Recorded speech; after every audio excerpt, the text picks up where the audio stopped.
wabarakatuh.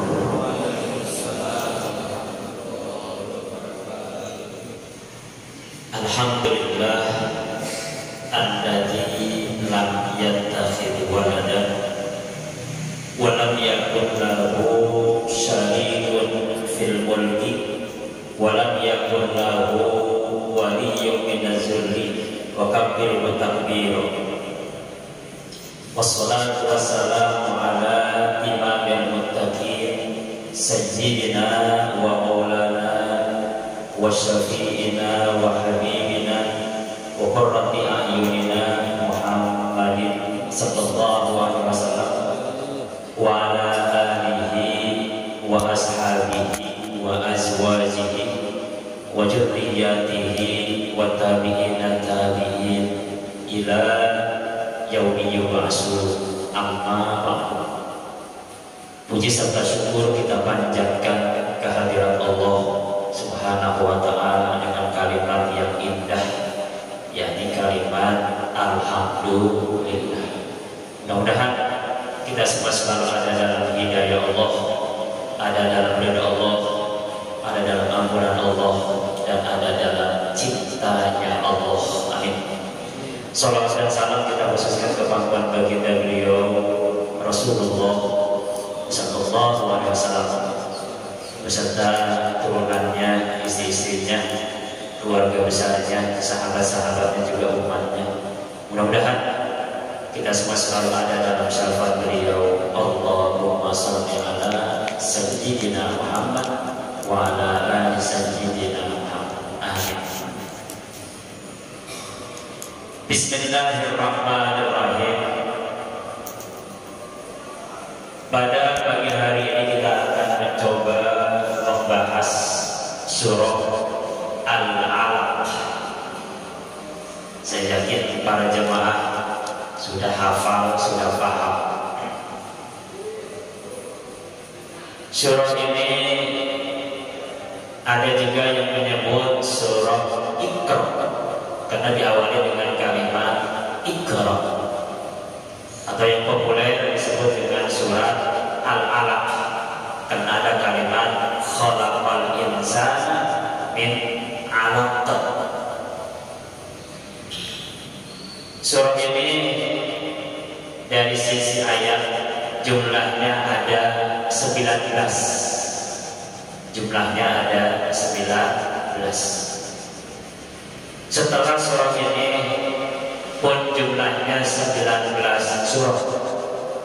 Jadi Iqra, kemudian Inna anzalnahu, lam yakunil ladzina kafaru idza zulzilati, wal 'adiyati dhabha, al-qari'atu, alhaakumut takasur, wal 'asri, wailul likulli humazatin lumazah. Alam tara kaifa fa'ala rabbuka bi ashabil fil li'ilafi quraish ara'aita alladhi yukadzibu bid-din inna a'tainaka al-kautsar qul ya ayyuhal kafirun idza jaa'a nasrullah tabbat yada qul huwallahu ahad qul a'udzu birabbil falaq dan qul a'udzu birabbin nas.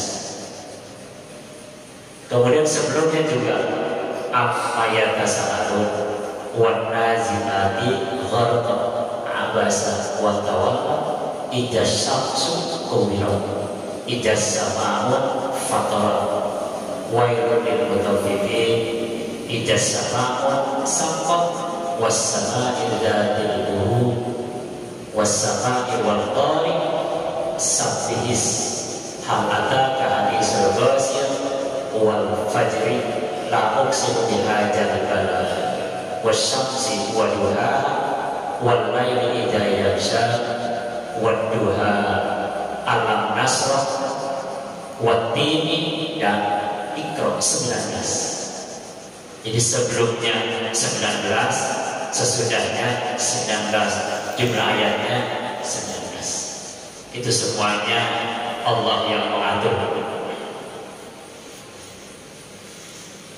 Surah ini ada dua tahapan. Tahapan pertama 5 ayat, setelah itu putus, kemudian disambung ke ayat selanjutnya. Jadi ke sekaligus. Jadi turun 5 ayat dulu. 5 ayat ini turun ketika beliau berumur 40 tahun. Kira-kira ada bapak-bapak jemaah yang 40 tahun, kira-kira 40 tahun. Wah, saya udah ber-55. 40 tahun, alhamdulillah. Biasanya kalau saya ikut ta'lim di Kuitang, itu kalau Habib Umar Al-Hafiz dulu pernah di sana.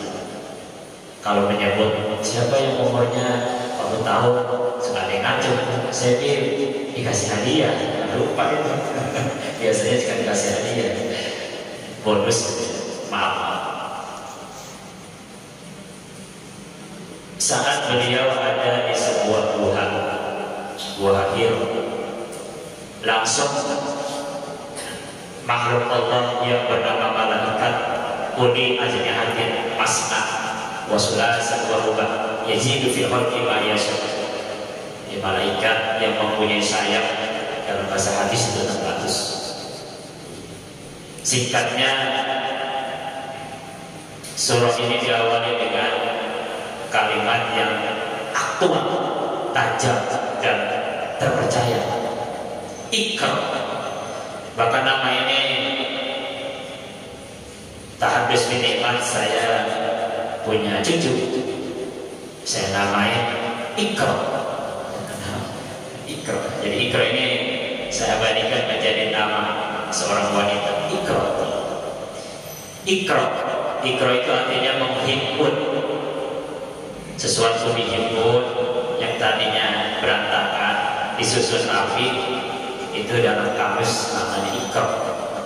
Misalnya dalam kamus ya Al-Munawir, kamus Munjid, kamus Idris Marwawi, itu kamus-kamus besar.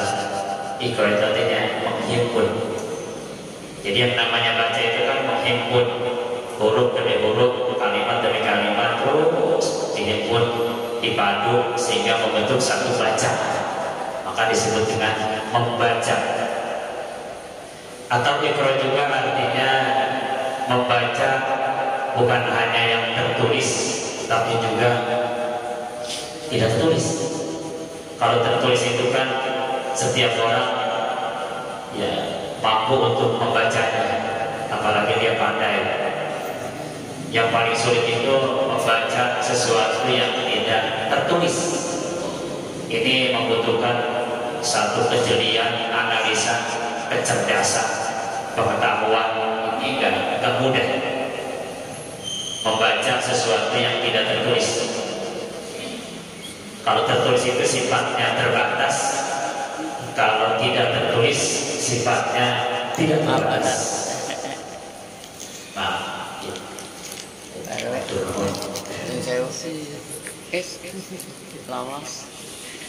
Atau Ikra juga artinya mengevaluasi, menganalisa.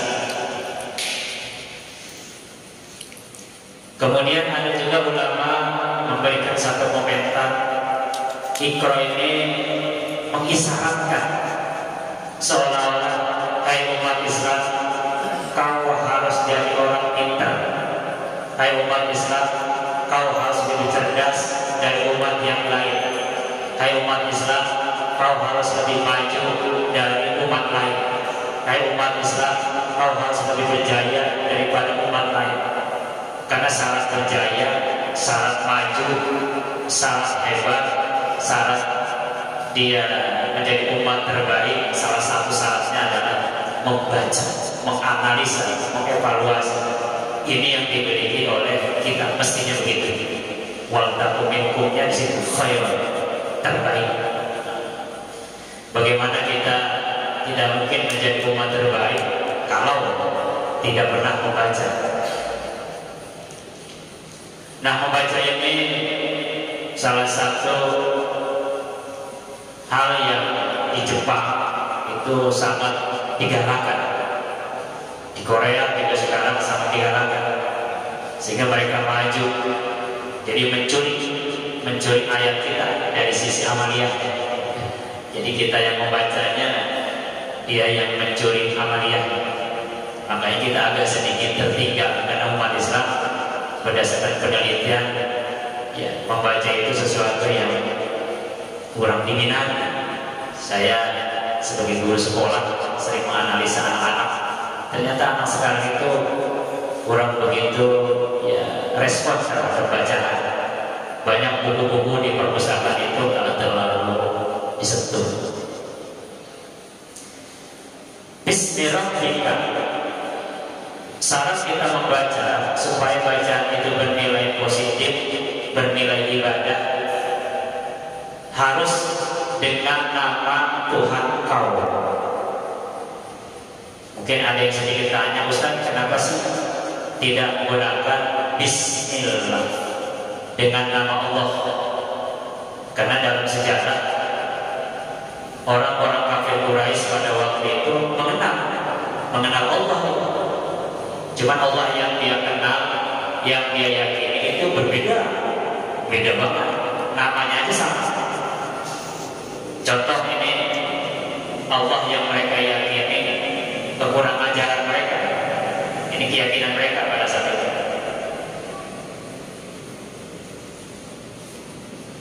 Jadi mereka meyakini Allah yang mereka yakini. Waj'alu bainahu wa bainal jinnati nasaba. Jadi Allah yang mereka yakini itu ada nasabah. Nasabah itu masih ada satu nasab dengan jin, kurang ajar. Ini keyakinan mereka ya, jahiliyah di sini. Jadi mereka meyakini Allah yang mereka yakini itu nasabah, masih ada satu nasab dengan jin satu. Nah, yang kedua, Allah yang mereka yakini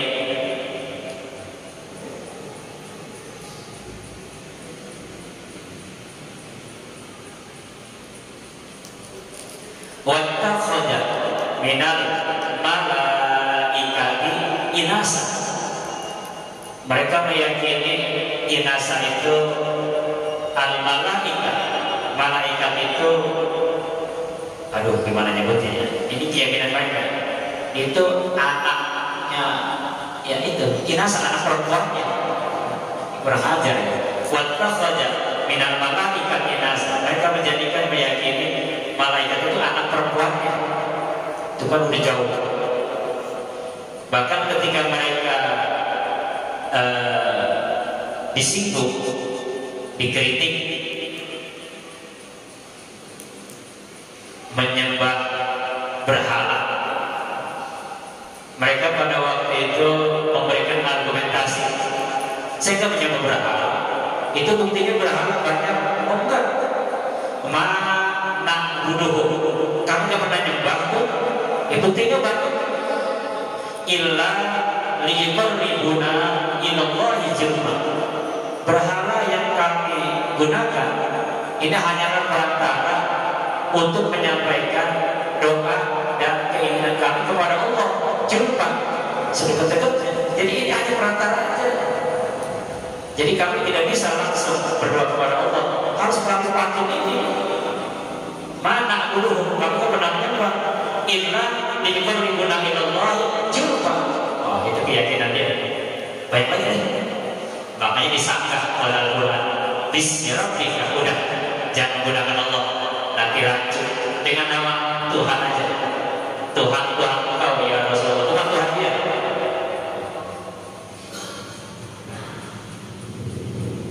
Bahkan ketika mereka ditanya,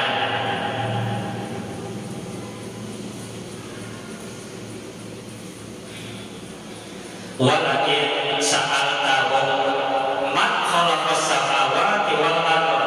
Ketika mereka ditanya, siapa yang menciptakan langit dan bumi? Wasakhkhara syamsa wal qamar. Siapa yang menentukan, mengatur itu asy-syamsa, matahari, wal qamar, itu bulan? La yaquluna Allah. Itu yakin dia itu Allah. Walakin sa'al tahu, ketika mereka ditanya, man najala minas sama'i ma'an, siapa yang menurunkan hujan dari langit, dari awan? Fa'ahya bihil ardh, kemudian hujan itu sampai ke tanah, mampu menghidupkan tanah. Mimba dimautihan, setelah tanah itu kering. Siapa itu? La yaqulun Allah, Allah. Gitu Pak. Cuman Allah yang mereka yakinnya seperti tadi. Makanya nanti oleh Rasul dakwahnya itu diluruskan. Demikian sedikit mengenai alasan kenapa tidak menggunakan Allah tapi menggunakan ismi rabbika, nama Tuhan. Alladzi khalaq, Allah yang Rasul yakini itu sang pencipta. Khalaqal insana min 'alaq, di antaranya menciptakan manusia min 'alaq. 'Alaq itu sesuatu yang tergantung, yang nempel dalam rahim seorang wanita. Jadi proses terciptanya manusia memang di Al-Quran itu Pak sangat lengkap prosesnya.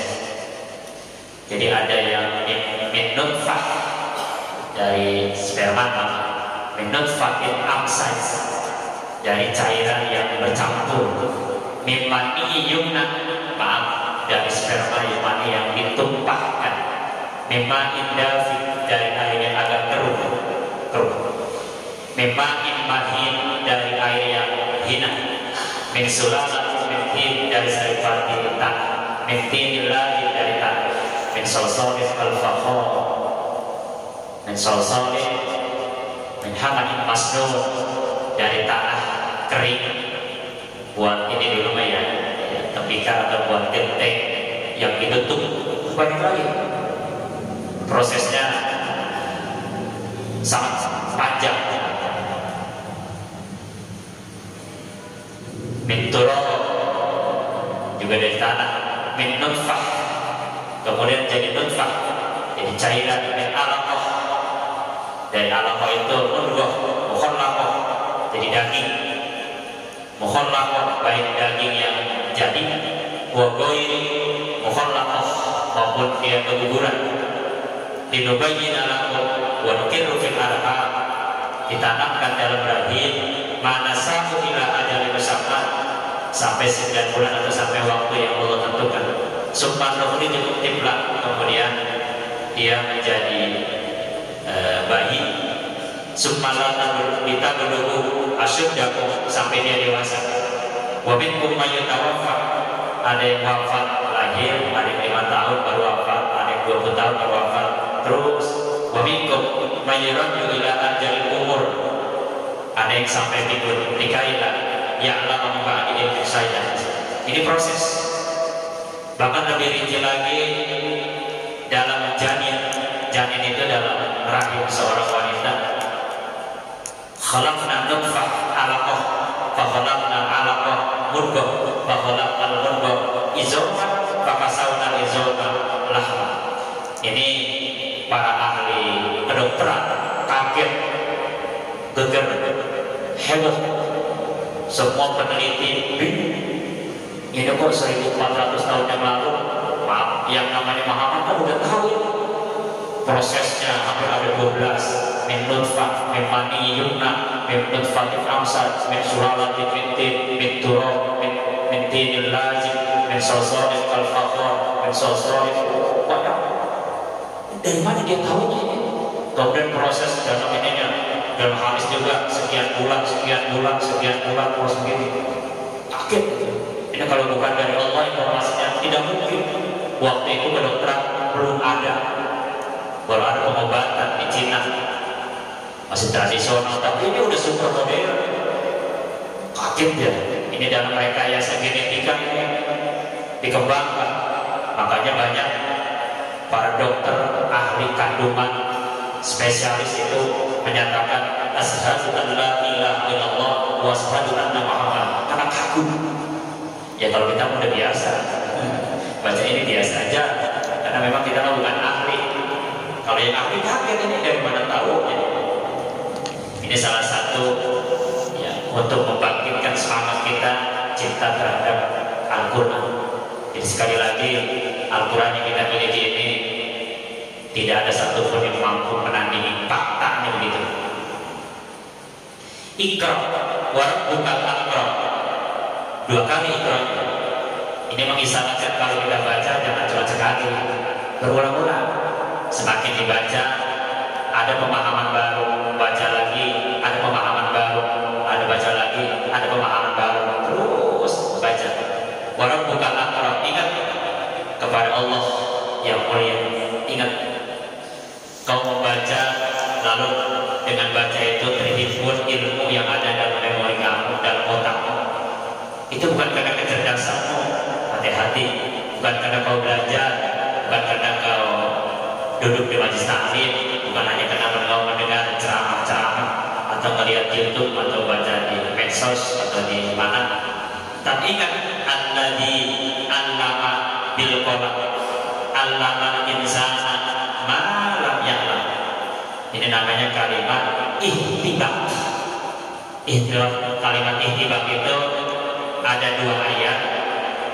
Ayat A tidak disebut, ada di B.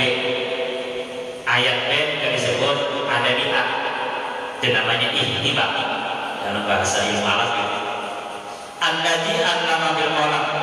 Pertama, Allah mengajarkan manusia itu dengan kolam. Kolam itu pena. Pena itu lambang untuk menulis. Makanya ada satu surah, nanti Bapak baca, ada surah namanya surah Al-Qalam. Nun wal qalami wa ma yasturun. Nanti kita akan bahas surah Al-Qalam. Surah Allaman insan. Jadi insan di ayat yang pertama gak ditulis Allazi 'allama bil qalam. Mestinya mah Allazi 'allama insana. Nah, insan aja udah ada di ayat yang kedua. Jadi tidak perlu lagi ditulis. Ini penghematan. Dengan qalam, dengan pena. Di ayat yang kedua ada malam yang sesuatu yang tidak diketahui. Maka ayat pertama bil qalam ya'lam. Jadi allazi 'allama insana bil qalam ya'lam. Nah, gitu. Karena di ayat kedua ada malam ya'lam, tidak, sebelumnya kamu tidak tahu. Berarti di ayat pertama sebelumnya kamu sudah tahu. 'Allamal insana malam ya'lam. Ini di ayat yang kedua qalamnya enggak ada. Berarti Allah mengajarkan manusia tanpa kolam, tanpa perlu belajar. Itu namanya ilmu ya, yang kita sering sebut ya, laduni, miladun. Satu ilmu yang langsung Allah bimbing. Misalnya Rasul kan enggak belajar, enggak punya guru, mau pernah duduk pesantren dan sebagainya. Ada bagi Rabbi, kata Rasulullah, yang mengajari aku ya Tuhanku. Pasana tadi dia guru terbaik, dia pembimbing yang terbaik. Kalau kita kan seperti saya bisa baca Al-Quran, punya guru. Bapak bisa Al-Quran, punya guru. Tapi kalau Rasulullah gurunya langsung Allah, beda. Jadi semakin tinggi guru seseorang, tentu dampak dari muridnya semakin dahsyat. Bapak belajar di orang biasa, ya hasilnya biasa-biasa. Tapi kalau Bapak belajar di para profesor, para ahli, Bapak dahsyat punya ilmunya. Bapak belajar lagi di para habaib, di para ulama, oh lebih hebat lagi. Jadi semakin tinggi ilmu seseorang, salah satunya adalah gurunya, pembimbingnya itu memang hebat. Kita bisa membayangkan bagaimana ya murid-murid Imam Syafi'i langsung berguru kepada Imam Syafi'i. Hebat banget, langsung kok dengan beliau. Kalau kita kan cuma bisa mendengar sejarah beliau begini. Kalau dia kan melihat wajahnya, bisa bersalaman, bisa berdialog, kitabnya pun bisa langsung begini. Alangkah indah. Atau kita bisa membayangkan Imam Imam Bukhari sedang ngajar. Maaf, ini ilustrasi aja. Seolah-olah nih Imam Bukhari lagi ngajar pada subuh. Ya, cuma dulu mah belum ada lampu begini. Ini kita bayangkan nih Imam Bukhari lagi ngajar. Kita teh jemaah lagi ngedengerin Imam Bukhari. Alangkah indahnya kita bisa menatap beliau. Kalau kita nggak paham tanya dengan beliau, apa? Bahkan lebih dahsyat lagi sahabat. Kita bisa membayangkan Rasul lagi membimbing kita sebagai sahabat-sahabat nih duduk simpuh di hadapan beliau sambil mendengarkan. Kita bisa melihat wajah beliau, kita bisa mendengarkan lembut ya suara beliau. Saya kalau membayangkan begini suka nangis Pak. Alangkah indahnya sahabat-sahabat langsung membimbing oleh Rasul.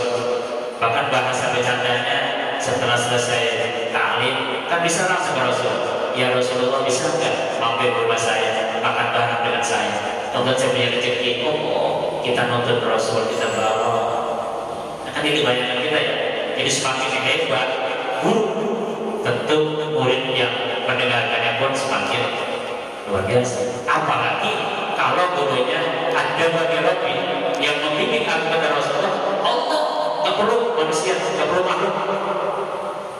Allah bahasa ini inilah hasilnya. Makanya tidak ada yang bisa menandingi Rasulullah. Kenapa? Karena gurunya langsung Allah.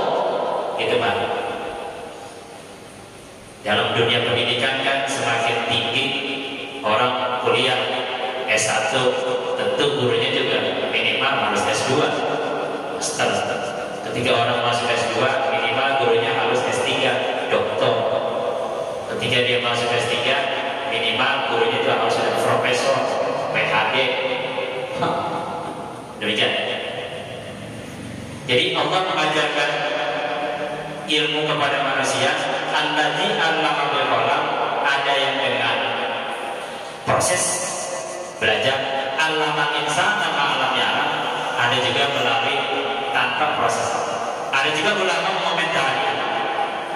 Banyak para ustadz, para kiai, para ulama, para habaib itu dia sering menceritakan ketika dia sudah mendapatkan ilmu dari gurunya A, B, C sampai di Z, dia sering menelaah kitab itu terus, menelaah, sering duduk di majelis taklim terus. Satu saat Allah kasih sampai di ada apa? D-nya itu bukan boleh belajar, tapi boleh dia mengkaji. Langsung dia sampai di D. Bahkan ada yang sampai A, B, C, D, E. Bahkan ada yang sampai di M. Bahkan lebih dahsyat lagi sampai Z. Padahal dia belajarnya baru A, B, C. Tapi pemahaman dia sampai di Z. Nah dari D ke Z itu al-amal insana malam yang A, B, C al-lagi al-amal bil qalam. Mungkin bapak-bapak sekarang mohon maaf dapat pengetahuan dari saya sampai ABC. Setelah itu mungkin bapak nanti mengkaji sono, mengkaji sini, belajar sono, belajar sini, merenung. Bisa sampai Z. Satu saat saya belajar di bapak bisa terjadi, gitu ya. Jadi jangan kaget kalau ada orang yang pernah belajar sama kita satu saat jadi guru kita. Kita harus jujur, nggak boleh. Saya yang ngajar dia. Ya tapi kan dulu Ustaz. Saya gurunya kok. Itu dulu. Sekarang bisa aja. Banyak sejarah. Jadi bapak-bapak yang ngajar di majelis taklim, yang ngajar di sekolah, jangan kaget ketika orang yang pernah kita ajar mungkin 10 tahun yang akan datang, 20 tahun yang akan datang, ketemu dengan kita sudah menjadi orang hebat. Dan kita harus belajar dengan dia. Jujur, Assalamualaikum, Pak Ustaz, sehat? Alhamdulillah. Ngomong-ngomong mau belajar nih kan? Masa sih? Saya nggak enak ya? Apa saya mau belajar? Gitu. Jadi kita harus, ya, jangan kita dengar ada pengajian di mana? Pengajian itu. Siapa pengajian ini? Oh iya, pernah saya ngajar nih. Anak ini emang cerdas sebenarnya. Saya bertaklim. Itu kita harus jujur. Jujur. Karena saya juga banyak ya mendapatkan, pernah seseorang saya ajar dan saat itu dengan saya, Pak kenal dengan saya? Oh iya, karena di mana saya di sana di Kemenak Pusat. Oh,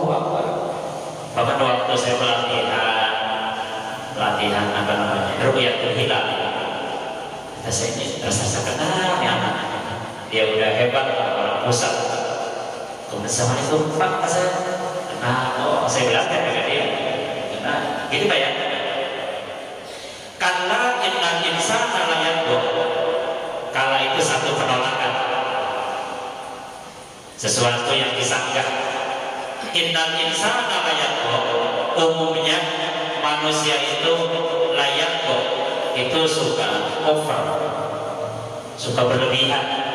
Ar-ra'a mustaqna, cirinya itu merasa dirinya paling hebat, merasa dirinya terbaik. Ar-ra'a mustaqna, melihat jiwanya itu selalu begitu, makanya dia ingin selalu dilihat. Nah, ketika dia sudah mendapatkan kesuksesan, misalnya dalam bidang amal, dalam bidang ilmu, dalam bidang kekayaan dan sebagainya, Allah mengecap. Misalnya di dalam ayat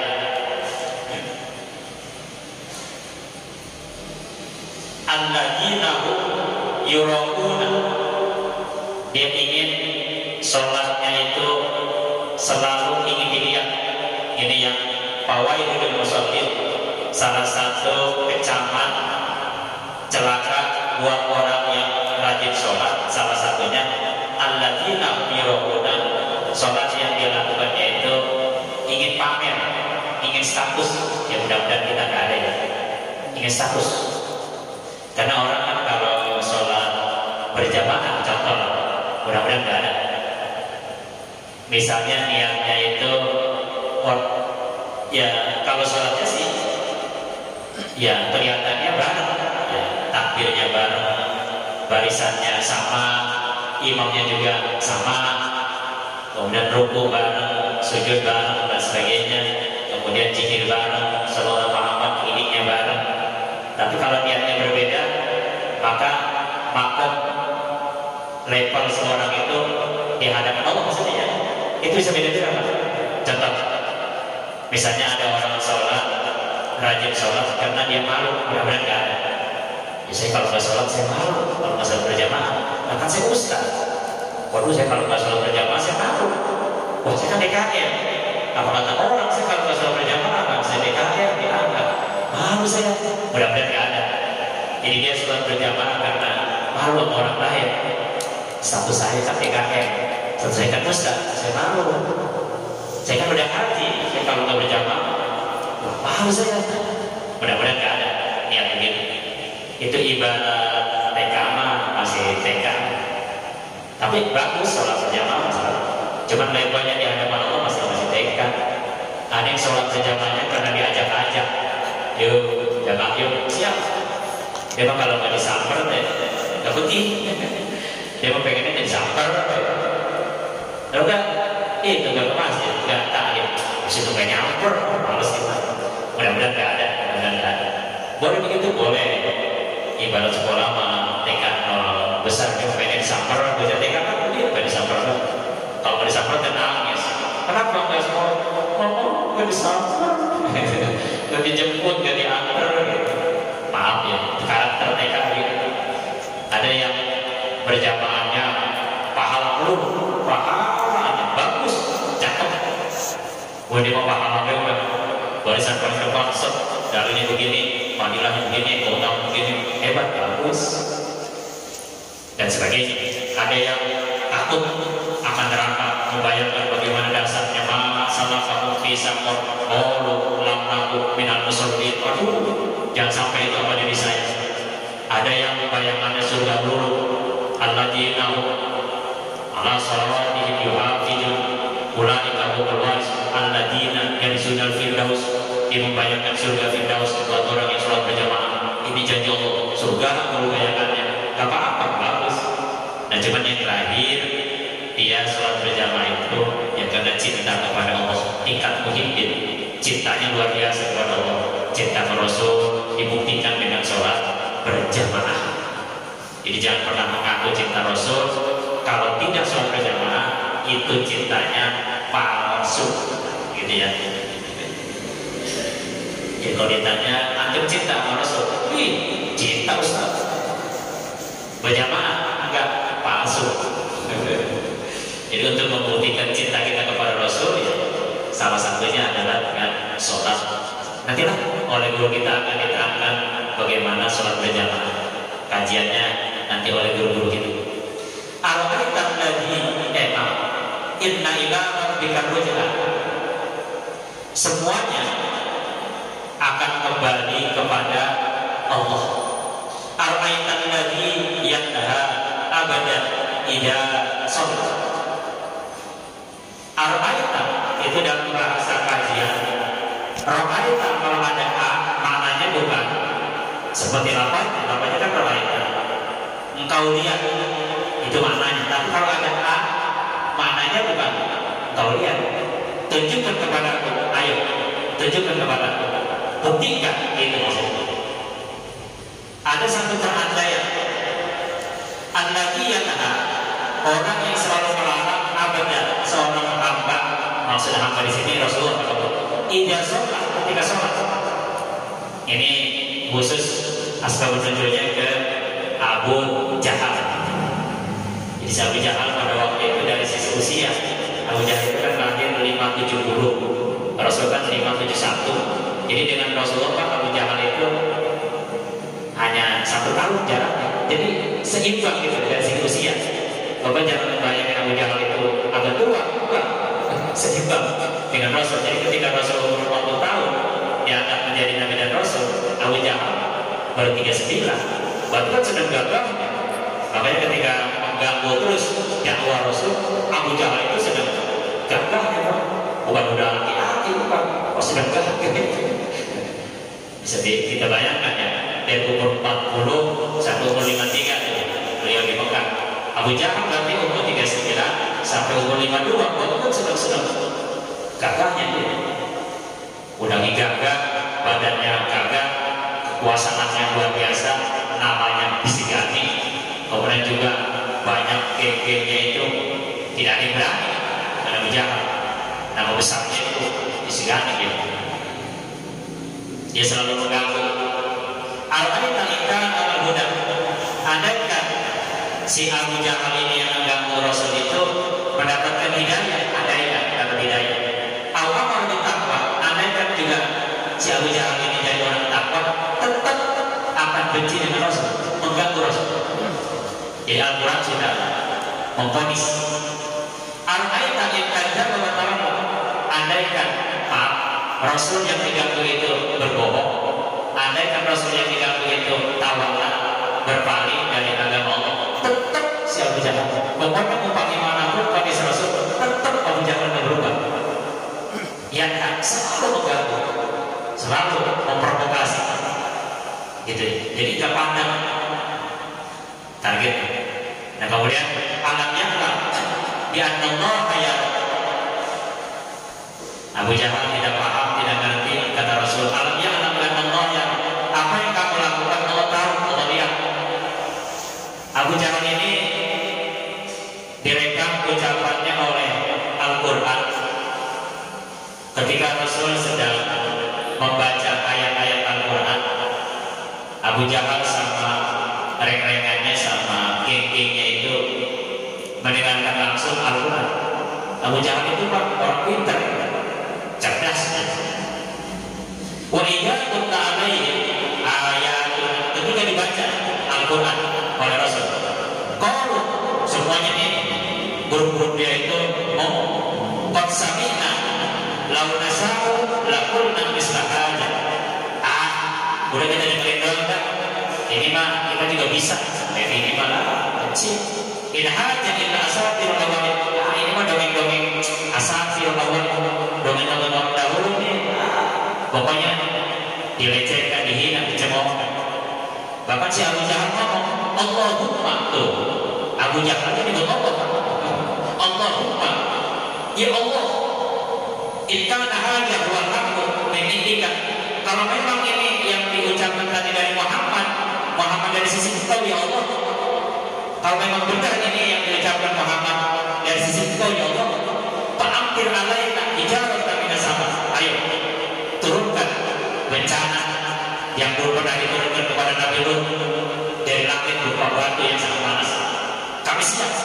Awikina diajarin kali. Bahkan kalau perlu ajab yang lebih pedih dari yang pernah ditimpakan kepada Nabi Lut. Kami siap. Kurang ajar. Kita bisa membayangkan kan? DKM lagi ngomong. Dia ngancam bulan DKM ngomong baik. Kalau memang itu benar, wah modalnya kayak gitu, Pak. Karena ini kekurangan jalan dakwah. Dakwah Pak, kalau zaman dulu jangan dibayangkan dakwah kayak sekarang ya. Ini Al-Quran sedikit menggambarkan. Ja'alu asabi'ahum bi arjani. Dakwah Pak zaman dulu banyak orang yang ja'alu asabi'ahum bi arjani. Telinganya ditutup. Misalnya saya ngajak bapak-bapak telinganya pada ditutupin. Bayangin Pak, mau pakai sound system bagus ya Pak, ditutupin semua gimana? Siapa yang ngajak saya masuk? DKM ngajak tutup. Guru besar kita punya ngajak tutup. Bukan hanya nutup telinga ya Pak, telinga kalau udah ditutup ya paling beneran gitu. Wastan saw siapa? Kemudian mukanya ditutup. Kalau kayak sekarang pakai baju tutup, udah bukan dengar, bukan lihat. Pada baru pada ojek. Kamu bayangin ada wah kayak gitu aja. Sekali bapak digituin, wah ajar lagi. Wah, misalnya di saya, pas saya baru duduk, bapak-bapak langsung mukanya baru ditutup, wah putih semua. Wah Ustaz, gila semua kan? Hanya ditambah lagi Pak Ustaz, nanti ngajarin aku orang ngajarin Allah. Ini Pak dakwah zaman dulu. Bapak jangan membayangkan dakwah zaman sekarang. Wih, zaman sekarang mohon maaf kepada para penceramah, mohon maaf. Ini mah fakta di lapangan. Pertama kita kan silaturahmi ini kayak kita ingin tuju, kita musyawarah dulu. Sama kira-kira penceramahnya, oh ini yaudah sepakat datang ke rumahnya kan pakai mobil, kami jemaah. Assalamualaikum, aku banyak dari mana ini? Dari Asyapur, ini kok tunggu sebentar ya, jangan apa-apa nunggu. Ayo masuk. Temukan dari mana ini? Dari sini Pak Kiai begini mau tujuan ini. Oh iya nanti insya Allah kebetulan ada waktu insya Allah disuguhi kita luar biasa.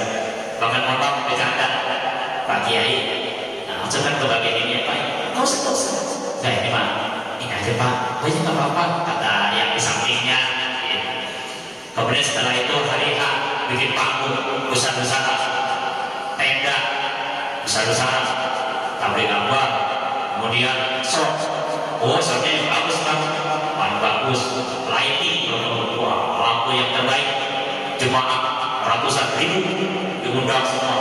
Dari pansos Instagram, diundang semua. Nah kemudian beliau datang pakai mobilnya bukan motor Pak, mobil Pajero, penceramah hebat, mobilnya misalnya Innova yang sederhana, dikawal. Kalau perlu panggil PM, dipanggil apa? Mikir, Pak Kiai mau datang, semuanya mikir. Kalau perlu pakai karpet, kalau perlu semuanya sama. Tolong ya, tolong. Wah, yang pada selamat, yang pada selfie, itu luar biasa. Duduknya Pak, udah begini, yang karpetnya bagus, masih ada sampul baru. Di depannya juga, buah-buahan nggak beli di sini, beli di supermarket yang bagus-bagus. Luar biasa. Memang ini gambaran aja ya. Dengan duduk udah begini Pak, ada bangku khusus. Oh, oke Pak. Mereka nanti Pak Kiai ini banyak kue mau teh, luar biasa. Kemudian beliau maju ke depan, bawa semua, kalau perlu ada yang awal, diri yang awal. Beliau langsung ceramah. Setelah itu beliau pulang juga diantri. Itu gambaran Pak, betapa nikmatnya penceramah zaman sekarang. Mohon maaf, gambarannya. Coba kalau zaman dulu, zaman Rasul, ja'alu asabi'ahum bi arjani wastarsaw siapa. Alhamdulillah makanya banyak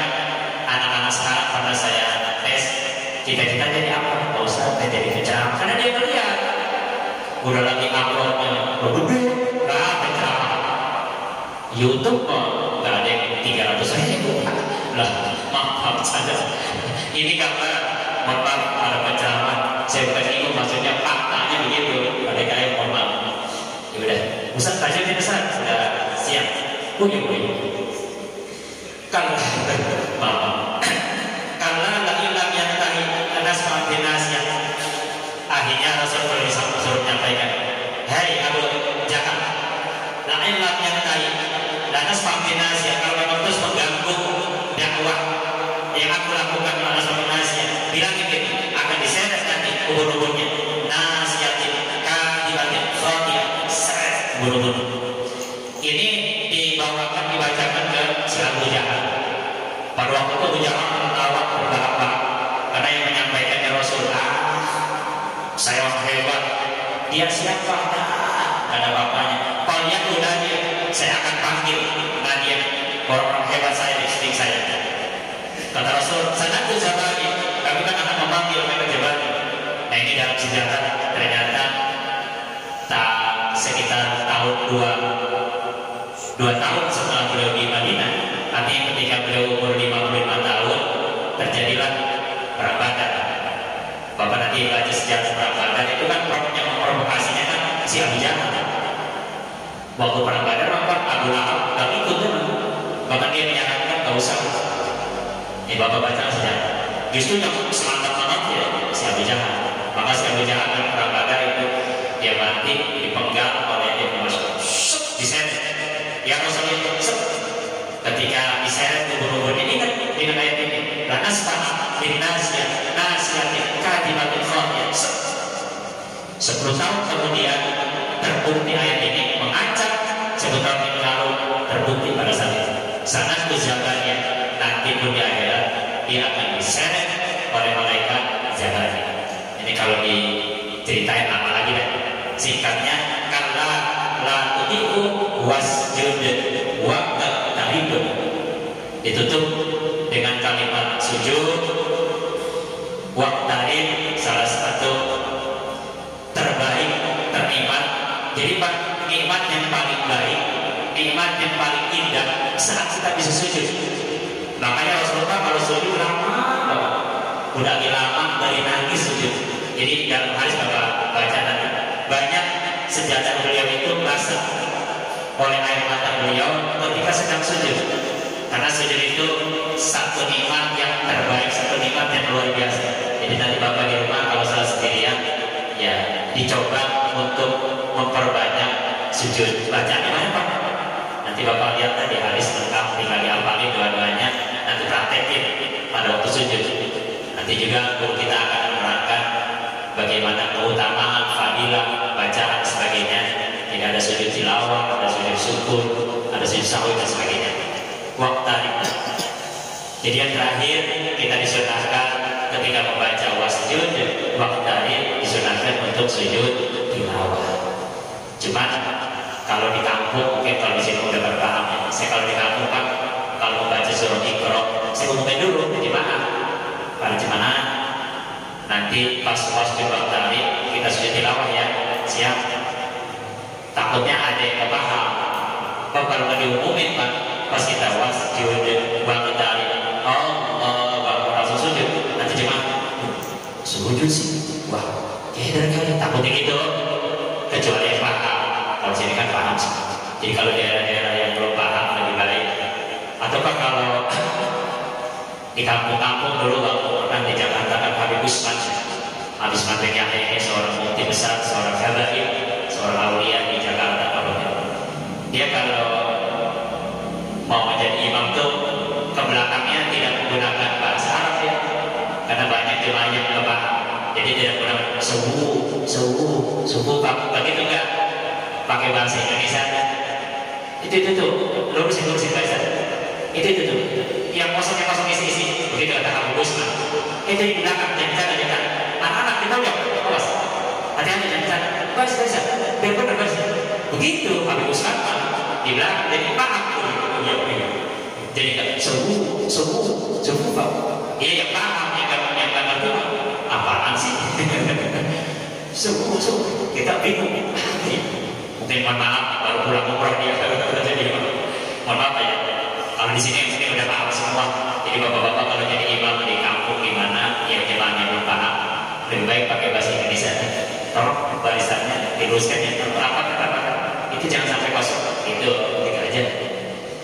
Demikian sedikit mengenai kajian surat Al-Alaq. Wallahu a'lam bishawab. Jabatan alhamdulillah. A'udzubillahi minasyaitonir rajim. Bismillahirrahmanirrahim. Alhamdulillahirabbil alamin. Allahumma shalli ala sayyidina Muhammadin wa ala ali sayyidina Muhammad. Allahumma arhamna bil Qur'anil azim waj'al lana imaman wa nuran wa hudan wa rahmah. Allahumma dzakkirna minhu ma nasina wa 'allimna minhu ma jahilna warzuqna tilawatahu ana al-lail wa atrafan nahar waj'al lana hujjatan